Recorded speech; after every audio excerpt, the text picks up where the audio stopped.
ನಮ್ಮ ಮೈ ನ್ಯೂಸ್ ಕನ್ನಡ ಸುದ್ದಿವಾಹಿನಿಯಲ್ಲಿ ವಿಶೇಷ ವ್ಯಕ್ತಿ ಜೊತೆ ಮೈ ನ್ಯೂಸ್ ಕಾರ್ಯಕ್ರಮದಲ್ಲಿ ಜನರಿಗಾಗಿ ಸೇವಾ ಸಮಿತಿ ಅಧ್ಯಕ್ಷರಾದ ಮಹೇಶ್ ಕುಮಾರ್ ಅವರ ಮಾತುಕತೆ. ಜನರಿಗಾಗಿ ಸೇವಾ ಸಮಿತಿ ಅಧ್ಯಕ್ಷರಾದ ಮಹೇಶ್ ಕುಮಾರ್ ಅವರ ನಿರಂತರ ಸಮಾಜ ಸೇವೆ ಹಾಗೂ ತಮ್ಮ ದೈನಂದಿನ ಚಟುವಟಿಕೆಯಲ್ಲಿ ಅರ್ಧ ಸಮಯವನ್ನು ಸಮಾಜಕ್ಕೆ ಮೀಸಲಿಟ್ಟು ರಸ್ತೆ, ಬೀದಿ ದೀಪಗಳ ಸಮಸ್ಯೆ, ನಾಯಿಗಳ ಹಾರೈಕೆ ಮತ್ತು ಮೈಸೂರಿನ ವಿದ್ಯಾರಣ್ಯಪುರಂನಲ್ಲಿರುವ ವೀರಶೈವ ರುದ್ರಭೂಮಿಯ ಮೂಲಭೂತ ಸಮಸ್ಯೆಗಳ ಬಗ್ಗೆ ನಿರಂತರ ಹೋರಾಟ. ಜನರಿಗಾಗಿ ಸೇವಾ ಸಮಿತಿ ಅಧ್ಯಕ್ಷರಾದ ಮಹೇಶ್ ಕುಮಾರ್ ಅವರ ವಿಶೇಷ ಸಂದರ್ಶನ ನಿಮ್ಮ ಮೈ ನ್ಯೂಸ್ ಕನ್ನಡ ಸುದ್ದಿವಾಹಿನಿಯಲ್ಲಿ.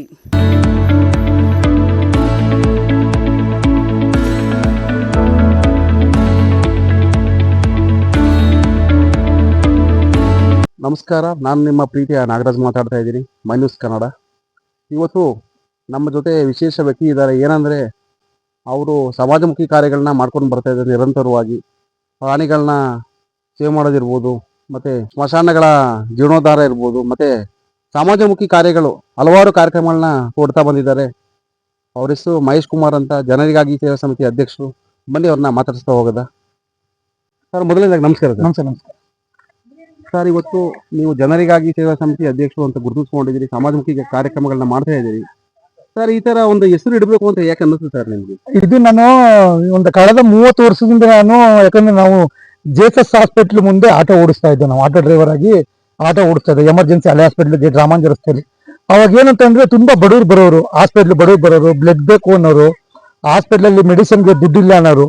ಅವಾಗೆಲ್ಲ ನಾವೇನ್ ಮಾಡವು, ಸಣ್ಣ ಪುಟ್ಟ ಬ್ಲಡ್ ಅಂತೂ ನಿರಂತರವಾಗಿ ಒಂದು 20 ವರ್ಷಕ್ಕೆ ಯಾರು ಬ್ಲಡ್ ಇಲ್ಲ ಅಂತಂದ್ರೆ ನಮ್ಮ ಕಾಲೇಜ್ ಸ್ಟೂಡೆಂಟ್ಗಳಾಗಲಿ ಎಲ್ಲ ಕಡೆಯಿಂದ ನಾವು ಬ್ಲಡ್ ಎಲ್ಲ ದಾನ ಮಾಡಿಸಿದ್ವಿ, ಫ್ರೀಯಾಗಿ ದಾನ ಮಾಡಿಸ್ಕೊಡಿ. ನಾವು ಸುಮಾರು ಒಂದು 34 ಟ್ರಿಪ್ ನಾನು ರಕ್ತ ದಾನ ಮಾಡಿದ್ದೀನಿ. ನಾನು ಅದೇನಾಯ್ತಂದ್ರೆ ಜನಗಳು ಏನಂತ ಜನಗಳು ನಮ್ಗೆ ಅಣ್ಣ ನೀವು ಜನರಿಗಾಗಿ ಮಾಡ್ತೀರಾ ಬಿಡಿ ಅಣ್ಣ, ಜನರಿಗಾಗಿ ಮಾಡ್ತೀರಾ ಬಿಡಿ ಅಣ್ಣ ಅಂತ ಅಂದಾಗ ನಾನು ಕಳೆದ ಒಂದು 15-20 ವರ್ಷದಿಂದ ನಾನು ಆಟೋಯಿಂದನೇ ಹಾಕಿದೆ. ನಾನು ಜನರಿಗಾಗಿ ಸೇವಾ ಸಮಿತಿ ಅಂತ ಹಾಕೊಂಡಿದ್ದೆ. ನಾನು ನಿರಂತರವಾಗಿ ನಾವು ಕೆಲಸ ಮಾಡ್ಕೋಬೋತಾ ಇದ್ದು.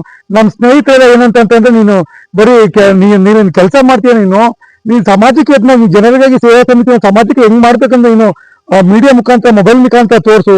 ನೀನು ಮಾಡಿದ್ದನ್ನ ಅವ್ರು ಬೇರೆಯವರು ಅದನ್ನ ನೋಡ್ಕೊಂಡು ಅದನ್ನ ಬೇರೆಯವ್ರು ಮಾಡ್ತಾರೆ. ಈಗ ಆಲ್ರೆಡಿ ನಾನು ಹಾಕಿರೋದು ಮೊಬೈಲ್ ಎಲ್ಲ ನೋಡಿ ಸುಮಾರು ಜನ ಅದೇ ತರ ಬೇರೆ ಕಡೆ ಎಲ್ಲ ಕೆಲಸ ಮಾಡ್ತಿದ್ರೆ ಅವರು ನಮ್ಗೆ ಹೇಳಿದ್ದಾರೆ, ನಿನ್ನ ಮೊಬೈಲ್ ನಿನ್ನ ಹಾಕಿರೋದೇ ಸಮಾಜಮುಖಿ ಕೆಲಸ ಮಾಡೋದ್ರಿಂದ ನಾವು ಕೆಲಸ ಮಾಡ್ತೀವಿ ಅಂತ ನನಗೆ ಹೇಳ್ತಾ ಇದ್ರೆ ಜನ. ಅದರಿಂದ ನಾನು ಜನರಿಗಾಗಿ ಸೇವಾ ಸಮಿತಿ ಅನ್ನೋದನ್ನ ಇತ್ತೀಚೆಗೆ ಒಂದು 6-7 ತಿಂಗಳು ಈಚೆಗೆ ನಾನು ಮೀಡಿಯಾ ಮುಖಾಂತರ ಬಂದು ಈ ಕೆಲಸ ಮಾಡ್ತಾ ಇರೋದು.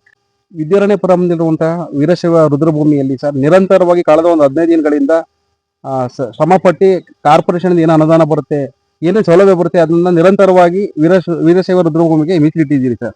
ನಿರಂತರವಾಗಿ ನಿಮ್ಮ ಸಮಯ ಕೂಡ ಒಂದು ಕಳೆದ 15 ದಿನಗಳಿಂದ ಕೊಡ್ತಾ ಇದ್ದೀರಿ. ಇದ್ರ ಬಗ್ಗೆ ಏನಿದೆ?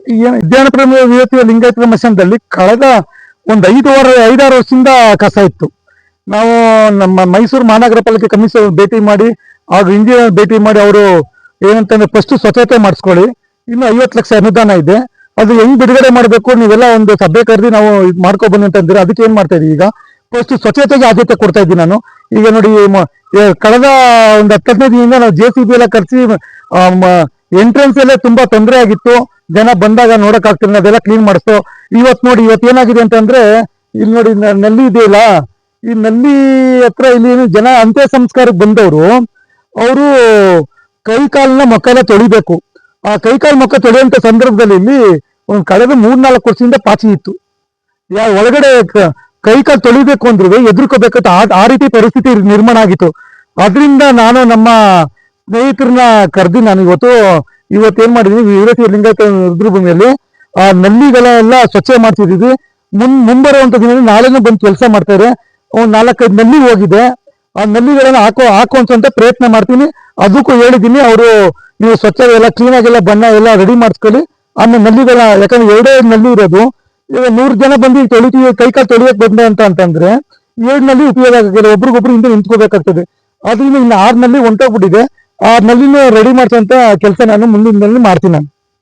ನಾನು ನೋಡಿ ಬೇರೆ ಸಾರ್ವಜನಿಕರು ಬೇರೆಯವರೆಲ್ಲ ಬೇರೆ ತರ ಕೆಲಸ ಮಾಡಕ್ ಅವ್ರಿಗೂ ಉತ್ಸಾಹ ಬರ್ತದೆ. ಅದರಿಂದ ನಾನು ಇದು ಮಾಡ್ತಾ ಇರೋದು. ದಯವಿಟ್ಟು ಅನ್ಯತೆ ಯಾರು ಭಾವಿಸಬಾರ್ದು.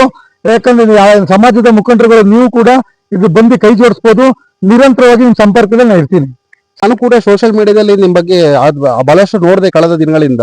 ಸರ್, ಒಂದು ಪ್ರಾಣಿನ ಸೇವ್ ಮಾಡೋದಿರ್ಬೋದು, ನಾಯಿಗಳನ್ನಾಗಿರ್ಬೋದು, ಮತ್ತೆ ರಸ್ತೆ ಬದಿಯಲ್ಲಿ ಒಂದು ಕಲ್ಲು ಅಡ್ಡ ಆಗಿರ್ಬೋದು, ಏನೇ ಒಂದು ಮೂಲಭೂತ ಸಮಸ್ಯೆಗಳಿದ್ರು ಕೂಡ ನೀವು ಅದಕ್ಕೆ ಸ್ಪಂದಿಸಿ ಈ ಕೂಡಲೇ ನಿಮ್ಮ ಕೈಯಲ್ಲಿ ಏನಾಗ್ತದೆ, ಸರ್ಕಾರದಿಂದ ಏನಾಗ್ತದೆ, ಕಾರ್ಪೊರೇಷನ್ ಏನಾಗ್ತದೆ, ಅದನ್ನೆಲ್ಲ ನೀವು ಪ್ರಯೋಜನ ಪಡ್ಕೊಂಡು ಸಮಾಜಕ್ಕೆ ಒಂದು ಒಳ್ಳೆ ಕೆಲಸನ ಮಾಡ್ತಾ ಇದ್ದೀರಿ ಅಂತ ನಮ್ಮ ಮನೋಭಾವ ಸರ್. ಇದ್ರ ಬಗ್ಗೆ ಏನ್ ಹೇಳ್ತೀರಿ?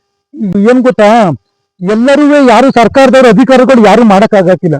ಯಾಕಂದ್ರೆ ನಾವು ಅಲ್ಲಿ ಪರಿಸ್ಥಿತಿನ ಅವ್ರಿಗೆ ತಿಳಿಸ್ಬೇಕು. ಈ ಅಧಿಕಾರಿಗಳು ಕಾರಲ್ಲಿ ಹೋಗ್ತಿರ್ತಾರೆ, ಸ್ಕೂಟರ್ ಹೋಗ್ತಿರ್ತಾರೆ, ಅಲ್ಲಿ ಸಮಸ್ಯೆ ಇದ್ರು ಅವ್ರು ತಲೆ ಕೆಡಿಸ್ಕೊಳಕ್ಕಿಲ್ಲ. ಯಾಕಂದ್ರೆ ಒಂದ್ ಸಮಸ್ಯೆ ಐತೆ ಅಂತಂದ್ರೆ ಅದನ್ನ ಅವ್ರ ಗಮನಕ್ಕೆ ತಂದು ನಾವು ಕೆಲಸ ಮಾಡಿಸ್ಕೊಂತಾಗಬೇಕು. ಯಾಕಂದ್ರೆ ಇವತ್ತು ಒಂದಿನ ನಾವು ಫೋನ್ ಮಾಡ್ಬೋದು, 2 ದಿನ ಫೋನ್ ಮಾಡ್ಬೋದು, ಅದು ನಿರಂತರವಾಗಿ ನಾವು ಅವ್ರನ್ನ ಸಂಪರ್ಕದಲ್ಲಿ ಇಟ್ಕೊಂಡು ನಾವು, ಯಾಕಂದ್ರೆ ಯಾವ್ದು ಸಮಾಜದಲ್ಲಿ ಯಾವುದೇ ನಮ್ಮ ರಸ್ತೆ ಆಗ್ಲಿ ಏನೇ ಆಗ್ಲಿ ಯಾವುದೇ ತೊಂದರೆ ಇದ್ರು ನಾನು ಕಂಟ್ರೋಲ್ ರೂಮ್ ಫೋನ್ ಮಾಡ್ತೀನಿ. ಈಗ ನೋಡಿ ಗುರು ಸ್ವೀಟ್ ಹತ್ರ ರಾಷ್ಟ್ರ ಧ್ವಜ ಅರ್ಧೋಗ್ಬಿಟ್ಟಿತ್ತು ಸುಮಾರು ದಿನದಿಂದ. ಆ ಕಂಟ್ರೋಲ್ ರೂಮ್ ಫೋನ್ ಮಾಡಿ ರಾಷ್ಟ್ರ ಧ್ವಜನೂ ತೆಗಿಸ್ತೇನೆ ನಾನು. ಯಾಕಂದ್ರೆ ನಮ್ಮ ರಾಷ್ಟ್ರ ಧ್ವಜನ ತೆಗ್ಸಿದ್ದೀನಿ ನಾನು. ಯಾಕಂದ್ರೆ ಸಮಾಜದಲ್ಲಿ ಏನಂತಂದ್ರೆ ಪಬ್ಲಿಕ್ ಮುಂದೆ ಬಂದ್ರೆ ಮಾತ್ರ ಕೆಲ್ಸಗಳಾಗೋದು.